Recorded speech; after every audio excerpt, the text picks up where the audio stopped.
E aí galera, tudo tranquilo? Meu nome é Lucas, esse é o primeiro vídeo do canal e só para explicar mais ou menos, esse canal vai ser um canal que vai abordar vários assuntos, né? E um dos assuntos vai ser política, obviamente, gosto de falar de política e gosto de falar de outras coisas, então essas outras coisas vão aparecendo no canal, né, nos próximos vídeos. E nesse primeiro vídeo eu resolvi falar sobre um assunto que está ocorrendo agora, né, que é o julgamento do impeachment do Trump no Senado americano.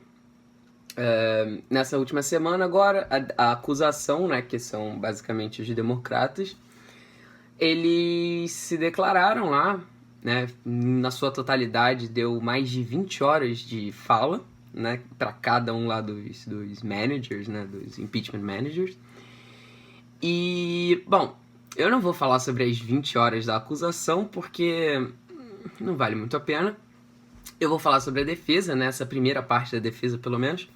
Nesse primeiro vídeo eu vou falar sobre a fala do primeiro advogado, que eu acho que é bem interessante porque aborda a transcrição lá da fala do Trump, que é, de fato, a prova, né? A evidência material que os democratas têm e que eles afirmam que é a evidência material. E a gente vai abordar aqui como que o advogado ele disseca isso e, né, o que ele fala. Então, vamos lá. Eu escrevi aqui um texto falando sobre isso, né, só para ter aqui um guia, e aí eu vou botando alguns comentários no caminho. Então, vamos lá. No último sábado, o teatro armado pelos democratas, mais uma vez, para tentar cancelar as eleições de 2016, na qual o então candidato Trump foi eleito, recebeu a fala da equipe de defesa do presidente. Enquanto a ofensiva democrata demorou mais de 20 horas em sua totalidade, a equipe de Trump, que voltará nesta semana a se pronunciar, por enquanto totaliza um pouco mais de 1h30. Neste período, 4 advogados se declararam e a divisão da estrutura de argumentos foi bem feita, tá? Começando por encarar os principais pontos que descaracterizam a acusação de abuso de poder, que é uma delas, passando por uma análise de declarações feitas pelas testemunhas, chamadas pelos próprios democratas, que contrariam muitos dos pontos apresentados pela acusação como evidências de que o quid pro quo ocorreu, e no final eles demonstram os erros processuais que absolvem o Trump da acusação de obstrução da justiça. Então essas são as duas acusações, né, do processo de impeachment do Trump: abuso de poder e obstrução da justiça. Nenhuma dessas esses dois artigos de impeachment são altos crimes, né? Porque lá nos Estados Unidos eles têm a história de que o presidente só pode ser impeachado por high crimes and misdemeanors, né? Nesse caso, obstrução da justiça e abuso de poder não é nenhum dos dois casos. Porém, anyway, vamos lá. Mike Púrpura, que é um dos advogados, começa sua apresentação utilizando a transcrição da ligação entre Trump e Zelensky, presidente ucraniano, demonstrando que a base da acusação democrata já é falha, pois o principal argumento de que Trump teria pressionado Zelensky a investigar Joe Biden em troca de auxílio financeiro não se demonstra factual ao ler a transcrição, de acordo com o advogado. Ele começa demonstrando que Trump se comunica com Zelensky de um ponto de vista de colaboração mútua e não de suborno, como os democratas o acusam. Trump demonstra insatisfação com a União Europeia, uma das maiores interessadas na estabilidade da região, dizendo que eles não ajudam os ucranianos de forma satisfatória. Trump, abre aspas, a Alemanha faz quase nada para vocês. Angela Merkel, ela fala sobre a Ucrânia, porém ela não faz nada, e muitos dos outros países europeus também agem assim. Declaração a qual Zelensky concorda e ainda afirma, né, ainda informa Trump de que ele teve reuniões com os líderes da Alemanha, França e outros países. E ele diz, né, que falou exatamente a mesma coisa para eles. Nessa parte, fica caracterizada uma congruência nos interesses de Trump e de Zelensky, já pondo em dúvida a teoria de um quid pro quo por parte de Trump, né? Mas essa parte ainda não absolve ele das acusações. Então o advogado continua. Daí ele entra na parte em que Trump fala de uma solidariedade entre os dois países em respeito a obrigações de combater a corrupção e interferências externas nas políticas de ambos os países. Trump, então, fala sobre a situação que ocorreu sob o comando do então presidente Poroshenko, na qual Joe Biden diz para o então presidente ucraniano que se ele não demitisse um procurador, que, por acaso, né, estava liderando um grupo de investigação contra a empresa de energia ucraniana Burisma, na qual o filho do Joe Biden, né, o Hunter Biden, estava, né, empregado. Só que é curioso porque o Hunter Biden não fala ucraniano, ele é um advogado, né, formado em direito, mas que não tem nenhuma participação na área de energia, nem nada. Só que ele estava nessa empresa aí, né, que é de um multibilionário russo, né, você já começa a ver algumas conexões. E ele ganhava $50 mil nessa empresa, né. Então, o Joe Biden, né, foi lá e falou, né, que a Ucrânia não receberia os $1 bilhão que o Obama teria prometido a dar à Ucrânia se o Poroshenko não demitisse o procurador. No final das contas, o procurador foi demitido, a Ucrânia recebeu o dinheiro, e o Biden ainda foi no Council of Foreign Relations, né, essa organização linda que vocês devem já ter um certo conhecimento. Ele foi lá, né, naquele grupinho de gente, né, e rindo, ele falou que ele fez isso, que ele foi lá e falou pro Poroshenko que se você não demitir esse procurador, você, e botar, ele fala lá, to put someone solid, né, solid, botar alguém solid no lugar desse procurador, a Ucrânia não ia receber os $1 bilhão que o Obama tinha dito que a Ucrânia iria receber. Se isso não é um quid pro quo, eu não sei o que é um quid pro quo. E aí o Trump, ele, na ligação lá, ele fala sobre isso, né? Então vamos abrir mais aspas aqui. Eu soube que vocês tinham um promotor que era muito bom e ele foi demitido. E vocês tinham pessoas muito ruins envolvidas nisso. Fecha aspas. O advogado, então, afirma que isso está de acordo com as declarações do governo sobre a questão de preocupação com a corrupção que vem ocorrendo nos Estados Unidos, grande parte pelos democratas, e lá na Ucrânia. E com o objetivo da gestão de Trump de garantir que o atual presidente Zelensky, um presidente que se elegeu como uma figura anti-establishment, né?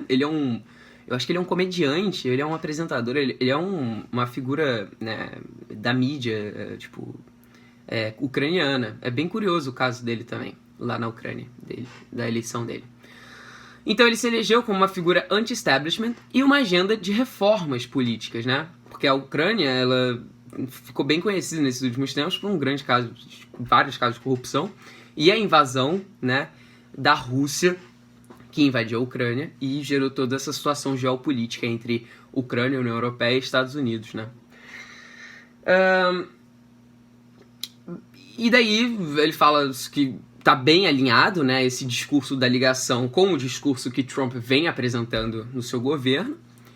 E ele pontua, então, os 2 pontos principais da conversa, como sendo a colaboração nas obrigações de cada país, né? Então, cada país ali teria uma obrigação, né, de acordo com o advogado, né? E o Trump, ele estaria apenas, né, mostrando que ele quer que o presidente, o Zelensky, se comprometa com, né, em compartilhar, né, ter uma certa solidariedade na hora de abordar esses assuntos, como a corrupção, né, a invasão da Rússia, né, o problema lá da União Europeia, e por aí vai. Logo em seguida, ele pontua o que não foi abordado na conversa: a ajuda financeira que estava aguardando a autorização de Trump para ser enviada.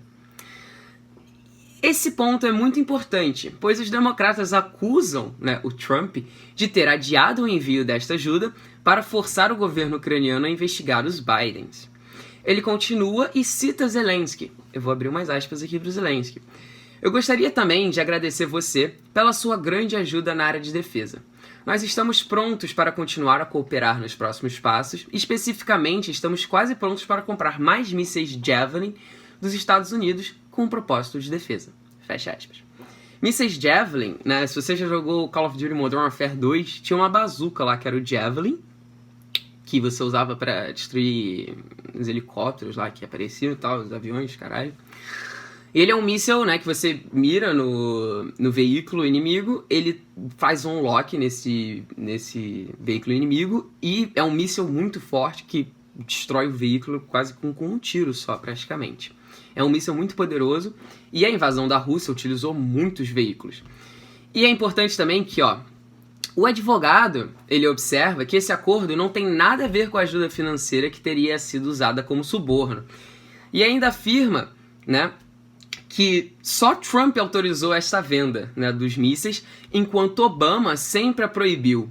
Então é curioso, né, porque esses mísseis poderiam ter ajudado a Ucrânia, né, a resistir à invasão russa. Só que Obama não quis vender esses mísseis para eles. Ele cita também a antiga embaixadora dos Estados Unidos da América na Ucrânia, Marie Yovanovitch, que ao ser perguntada se a ajuda financeira tinha alguma relação com a venda de Javelins, ela nega. E ao ser perguntada se, na opinião dela, os mísseis eram separados da assistência financeira, ela diz que sim. Ele ainda declara que os democratas não mostraram essa declaração de Marie e faz uma pergunta retórica para os ouvintes. Por que não? Eles podiam ter perdido entre 2 e 5 minutos da apresentação de 21 horas para ter certeza que vocês entendem que os Javelins não possuem nenhuma relação com a ajuda financeira que aguardava autorização. Fecha aspas. E ele continua citando agora a fala de Trump, na qual ele então pede a ajuda do governo ucraniano. Abre aspas. Eu gostaria que vocês nos fizessem um favor, porque nosso país passou por muita coisa e a Ucrânia sabe muito sobre isso. Fecha aspas. Ele reforça a utilização de nos fizessem, caracterizando o interesse nacional e não o interesse pessoal de Trump no pedido. Isso foi um argumento muito bom, na minha opinião, porque caracteriza, né, que o argumento dos democratas de que esse pedido teria sido um pedido pessoal de Trump para investigar esse futuro oponente dele na eleição de 2020, o Joe Biden, está completamente, né, de acordo com o advogado, pelo menos, completamente fora da realidade, já que Trump, na fala dele, utiliza, né, a palavra, esse artigo no plural, né? Ele fala nos, né? Ele utiliza no plural, ele quer falar nos ajudar, não me ajudar a investigar o Joe Biden. Então ele também observa que esse pedido não tem nada a ver com a venda dos Javelins e muito menos com a ajuda financeira que a Ucrânia viria a receber.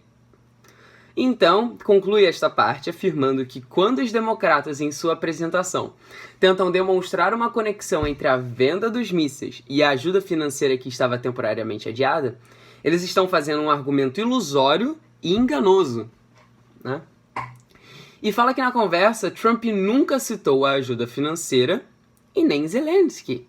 Uma coisa que é curiosa, porque você imagina que quando você vai fazer um quid pro quo, você tem que informar, né, a outra parte de que, olha, você vai fazer isso em troca disso, né?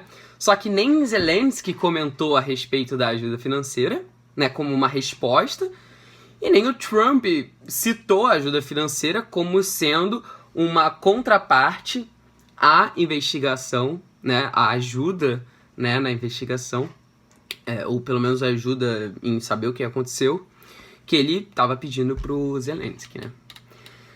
Ele então começa uma nova parte, que é a das impressões que a ligação deixou nas pessoas que estavam cientes dela. Porque isso foi uma coisa muito curiosa. Que depois que a ligação, depois que o whistleblower complaint foi feito, e a ligação começou a ser, né, tipo, especulada, muitas pessoas apareceram, e pessoas do governo americano, né, secretários de conselho de política exterior e não sei o que, um monte de gente apareceu falando que, eu soube dessa conversa e eu fiquei muito preocupado porque o presidente, toda aquela narrativa, né? Então, o advogado, ele vai e faz uma parte da fala dele só disso, né? Então, vamos lá. Os democratas, eles vazaram durante as audições do inquérito de impeachment falas de indivíduos que soavam como se pessoas cientes da conversa estariam preocupadas ou então consideravam a ligação entre Trump e Zelensky como um grande problema. O advogado demonstra que, por exemplo, o coronel Alexander Vindman, citado pela acusação, deixa bem claro em suas falas que ele não sabia se algum crime havia sido cometido, mas sim que ele discordava da política externa que Trump estava aplicando.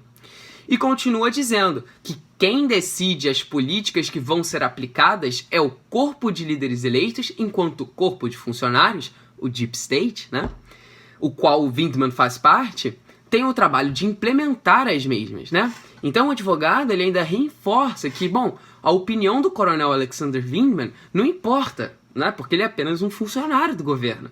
Ele tem que seguir as coisas que os representantes do povo, né, eleitos, vão decidir que eles tenham que fazer, né?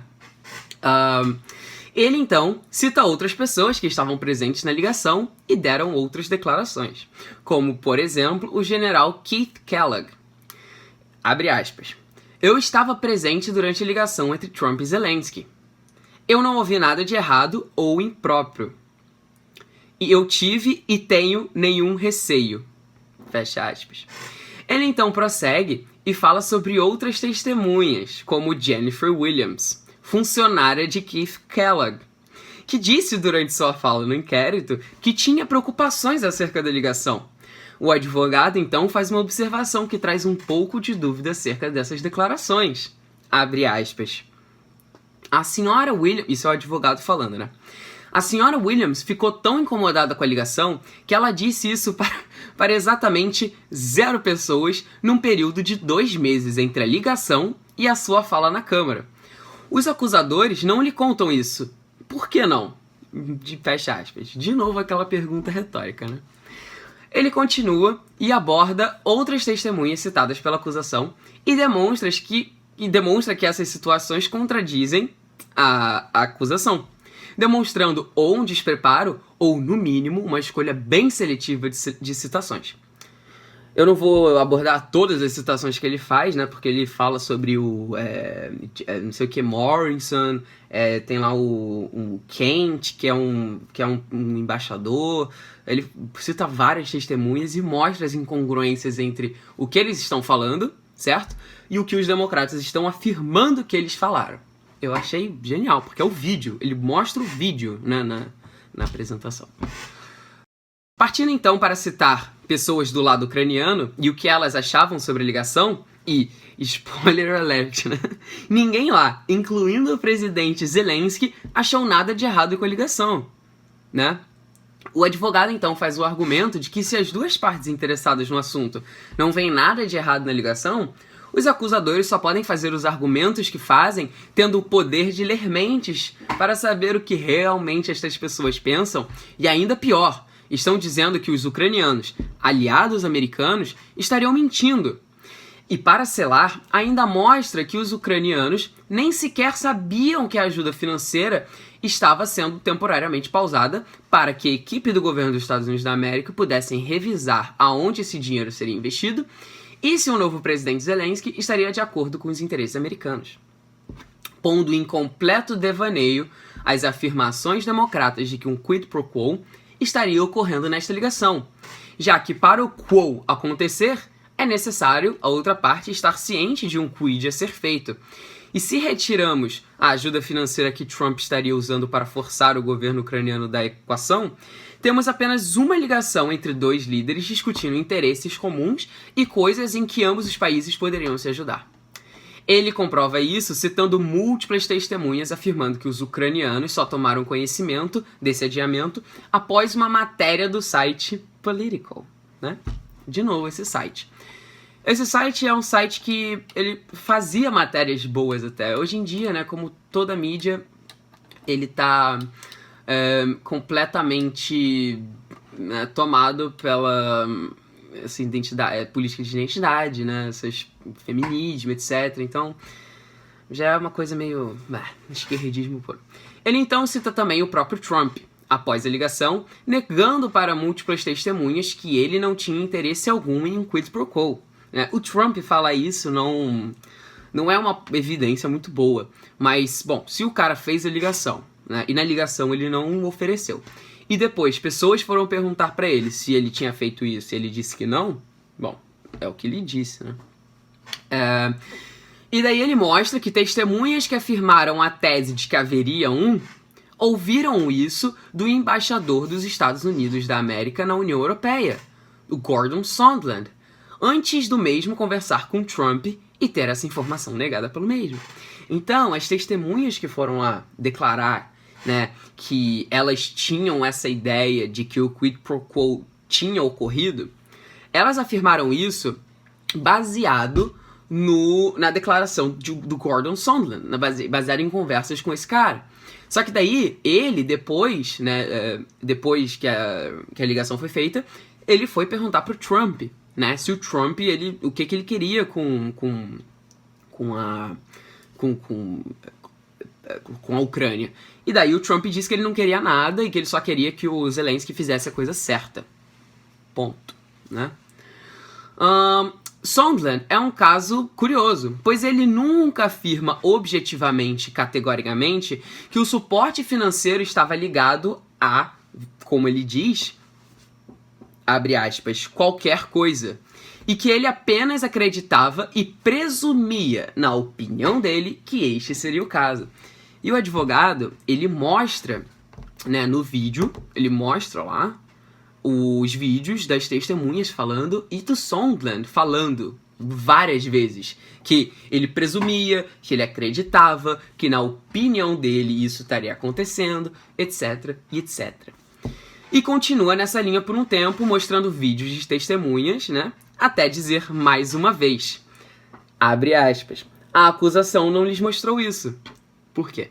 De novo. Então a gente vê que tem um certo tema, né, na apresentação desse advogado, e eu achei até bem interessante, porque ele bate na tecla de que a acusação, ela ignorou essas partes das evidências que contradizem o que eles estão falando. É uma coisa que eu fico meio tipo, como que os caras foram capazes de fazer? Ah, beleza. Aí beleza. E a humilhação continua com o advogado mostrando as próprias testemunhas citadas pela acusação, desmentindo ou, no mínimo, contradizendo-a, né? E ele finaliza explicando o porquê dessas declarações não terem sido mostradas pela acusação. E é bem simples até. Abre aspas. Porque não combina com a narrativa deles. Fecha aspas. Então eu termino, né, essa primeira parte que tratou do primeiro advogado que se apresentou lá no Senado.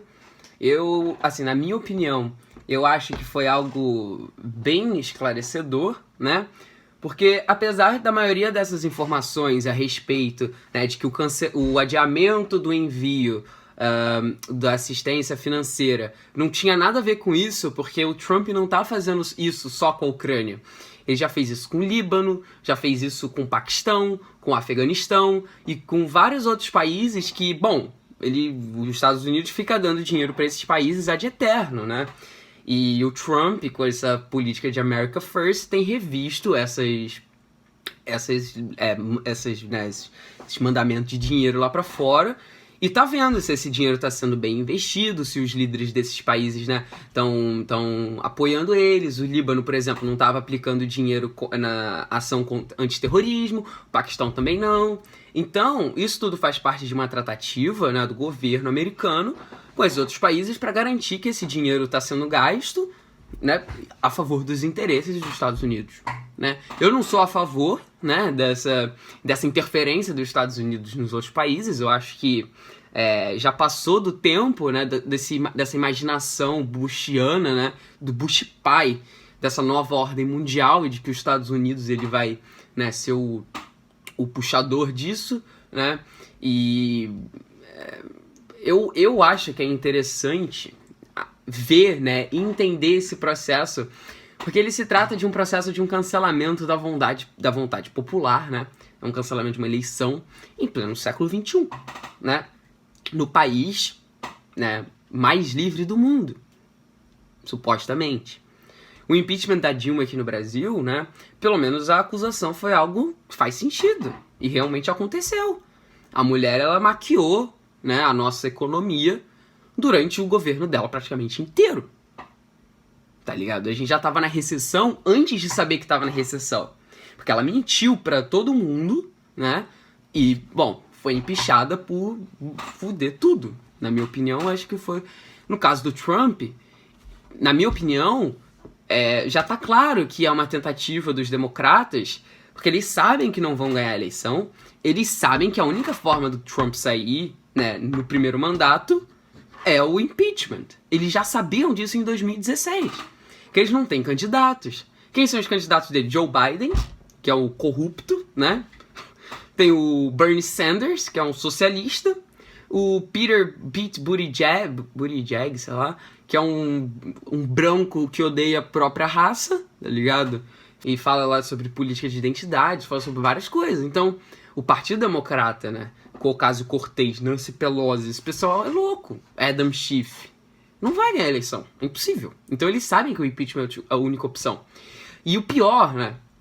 A mídia, que deveria ser a defensora do Estado Democrático de Direito e da Liberdade de Expressão, que é uma mentira já inventada na história, né? Que, bom, a mídia a única coisa que faz é manipular as informações que a gente ingere, né? Pelo menos hoje em dia. Antigamente talvez os jornalistas tivessem um pouco mais de integridade. Meu pai trabalhou com jornalismo durante, né, ditadura, intervenção militar, etc. E ele fala que naquela época, que antes daquela época e até naquela época era até razoável, né? Só que aí depois o Partido Comunista fez o registro de todos os jornalistas e aí tudo desandou, né? Anyway. E o interessante da mídia é factual, porque a mídia, ela apoia, né, esse teatro, apesar da maioria da população hoje em dia dos Estados Unidos ser contra o impeachment. Eles cobrem o impeachment com uma parcialidade doentia. É só você ver que agora o New York Times, não, o Washington Post publicou uma matéria de que o Trump tweetou falando que o Schiff, que essas ações do Schiff, elas são erradas, não sei o que, blá, blá, blá, e que o Schiff ainda não pagou, né, pelos crimes, pelos erros aí que ele está cometendo contra o povo americano. E aí o Washington Times publica dizendo que é uma ameaça, né, e o Schiff, ele está me ameaçando, eu entendo que é uma ameaça. É uma loucura, porque não é uma ameaça, ele só tá falando, tipo, mano, você tá fazendo merda e você vai ter que pagar por essas coisas que você tá fazendo. E que, na minha opinião, eu acho que ele também tem que pagar, porque eu acho que o que ele tá fazendo, né, aqui, ó, a mídia, ela cobre com uma parcialidade doentia e vaza informações seletas durante as audições secretas carregadas pelo Adam Schiff, no porão da Casa dos Representantes dos Estados Unidos, a portas fechadas.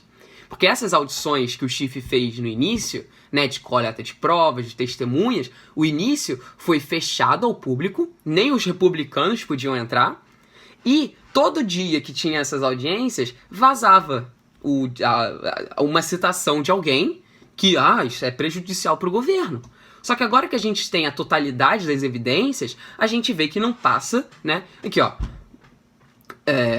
vaza as informações fornecidas pelos próprios democratas para manchar a imagem do governo e criar uma falsa narrativa que se arrasta desde quando Trump anunciou sua candidatura. Então é óbvio isso. É óbvio, é visível, dá pra ver, entende?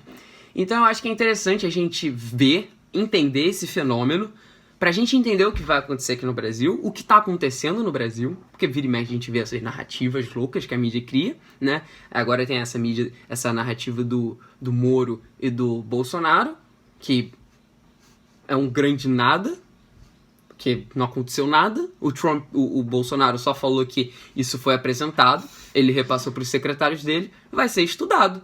Se acontecer isso, o Moro vai ficar no Ministério da Justiça. Foi isso que ele disse. Mas aí, não, o Bolsonaro está com inveja do Moro, porque o Moro não vai se candidatar em 2022. Isso é um fato, mano.